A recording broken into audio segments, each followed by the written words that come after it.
কিতাবের মধ্যে আসছে ইসমে আজম কি? ইসমে আজম বুঝি না, যে যেটা আল্লাহ তাড়াতাড়ি কবুল করে ফেলাইবেন ইসমে আজমের মাধ্যমে ডাকলে। অনেকে অনেক কথা বলছেন, সবচেয়ে নির্ভরযোগ্য ইসমে আজম হইল হিম্মতের নাম। আপনার যতটুকু হিম্মত আছে, হিম্মত বোঝেন, আল্লাহর উপরে যতটুকু বিশ্বাস আছে, আপনার মজবুতি আছে, এটাকে বলে হিম্মত। এই হিম্মত নিয়ে যেই কাজ করবেন, দেখবেন যে আপনার ফলপ্রসূ হয়েছে, এটার ফল পাইছেন। কিন্তু হিম্মত যদি দুর্বল থাকে, পড়তেছি ইবাদত করতেছি কিন্তু দিল মন লাইগা নাই, এই ইসমে আজম বলা হয়েছে হিম্মত। এই প্রসঙ্গে আবার কিতাবের একটা ঘটনা লেখছে। এক ব্যক্তি এসে তার কাছে ইসমে আজম শিখবে।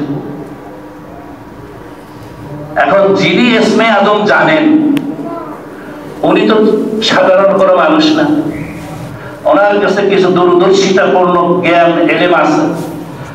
উনি ওনাকে ট্রাই করেন, বাবা এইটা তোমার পক্ষে সম্ভব না। বলে হুজুর সম্ভব, আপনি পরীক্ষা করে দেখতে পারেন। তো উনি বললেন যে দাও, তুমি ওই মুখ রাস্তার চৌমাথায় যায় দাঁড়িয়ে থাকো, সারাদিন দাঁড়িয়ে থাকবে, যা ঘটনা ঘটবে আইসা আমাকে জানাবে। উনি চলে গেলেন, দাঁড়িয়ে গেলেন, রইলেন, সারাদিন অপেক্ষা করতেছেন। হাজারো রৌদ্রের মধ্যে দেখেন এক বৃদ্ধ বাগান থেকে লাকড়ি জোগাড় করিয়া, বহুত কষ্ট করিয়া, বৃদ্ধ মানুষ মাথায় করিয়া বাজারের দিকে যাইতেছে, সে বিক্রি করবে, ওইটা দিয়ে তার সংসার চলে।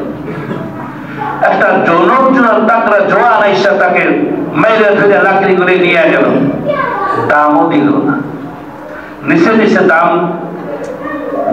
তার পারিশ্রমিকটা তো দেওয়া উচিত ছিল, সে নিয়ে গেছে।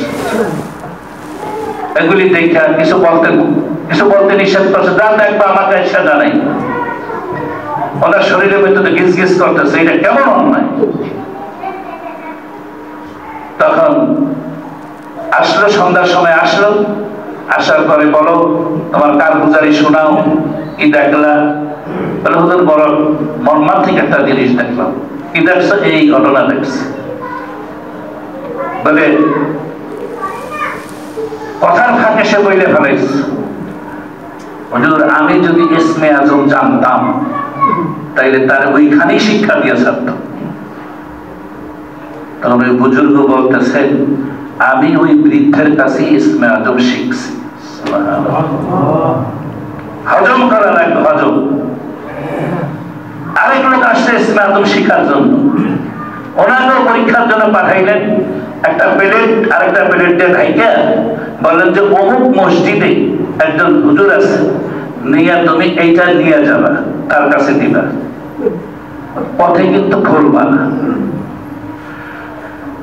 এই যে পথে খুলবা না, এইটাই বিপদ করে গেছে। কারণ আল ইনসানু হারিসুন ফিমা মুনিয়া, মানুষের স্বভাবজাত চরিত্র হইল যেটাকে নিষেধ করে সেইটা বেশি করিয়া আগ্রহ সৃষ্টি হয়। আচ্ছা হুজুর বলছেন দিয়া, কিন্তু কেন নিষেধ করলেন? এটার মধ্যে এমন কি জিনিস তাকে দেওয়ার জন্য বলছে? পথের মধ্যে তো কেউই নাই, আমি তো দেখি। এখন দেখতে গিয়া যে একটু ফাঁক করছে, একটা ইঁদুর লাফ দিয়ে করে দৌড়তেছে। এখন এই জঙ্গলের মধ্যে ইঁদুর যদি লাফ দিয়ে করে দৌড় দেয়, এটা কি পাওয়া সম্ভব? তুমি হতভম্ব হয়ে গেল। কেনই বা দেখার আগ্রহ হইল, কেনই বা দেখতে গেলাম? আর হুজুর নিষেধ করলো, এই জন্য আমি দেখার জন্য কৌতূহলটা বেড়ে গেছে। এখন মন খারাপ করে হুজুরের কাছে গেছে, বলে হুজুর এই ঘটনা, যার কাছে পাঠাইতে বলছে। বলে পাঠাইছে কে? বলে অমুক হুজুর। তোমার কার গুজারে নিয়ে শোনাও, শোনাও। যখন সে অপরাধ বোধ কাজ করছে এবং অপরাধী সাহায্যে সে অনুনয় বিনয় করতেছে, তখন বলতেছে যে এতটুকু সংবরণ করতে পারে না নিজেকে, একটা প্লেট ঢাকা দিছি, এতটুকু সময় সে নিজেকে সেভ করতে পারলো না, নিজেকে আটকাইতে পারলো না, নিজে সংবরণ করতে পারলো না, আমি তাকে ইসমে আজম কিভাবে শিখাই? কথা বুঝে আসছে? যাই হোক, অন্যদিকে কথা চলে গেছে। এখন হিম্মতের নাম হলো ইসমে আজম। আপনি যতটুকু হিম্মত করে যেই কাজটাই করেন, দুনিয়ার লাইনে করলে দেখবেন আপনার সাকসেস।